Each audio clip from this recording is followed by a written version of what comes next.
যারা এক্সএমপের ব্যবহার করছেন তারা অনেকেই জানেন না যে স্টক এক্সচেঞ্জ থেকে অনেক কয়েন আর্ন করা যায়। তারা হচ্ছে আমার ইউটিউব চ্যানেলটি সাবস্ক্রাইব করে বেল আইকনটি প্রেস করে সবাই পাশে থাকবেন এবং নিয়মিত ভিডিও দেখতে থাকবেন। প্রথমে স্টক এক্সচেঞ্জে যাবেন, তারপরে হচ্ছে প্রথমে লো রিস্কে যাবেন। লো রিস্কে যাওয়ার পরে হচ্ছে কার রেন্টালস ইন দুবাই যাবেন। এইখানে গিয়ে কয়েন বাড়িয়ে দিয়ে ক্লেম করবেন, দেখবেন যে অনেকগুলো কয়েন পেয়ে যাবেন। তারপরে হচ্ছে যাবেন হচ্ছে মিডিয়াম রিস্কে।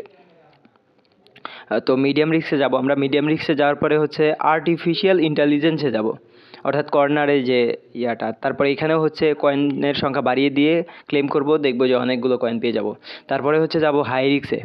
হাই রিস্কে যাওয়ার পরে হাই রিস্কে আমরা হচ্ছে যাব অনলি ফ্যান্স, অর্থাৎ অনলি ফ্যান্স মডেলস। এখানে যাওয়ার পরে হচ্ছে কয়েনের সংখ্যা বাড়িয়ে দিয়ে আপনারা হচ্ছে ক্লেম করে দিবেন, তারপরে হচ্ছে অনেকগুলো কয়েন পেয়ে যাবেন। তো এইভাবে হচ্ছে আমরা স্টক এক্সচেঞ্জে অনেকগুলো কয়েন আমরা এইভাবে পেতে পারি।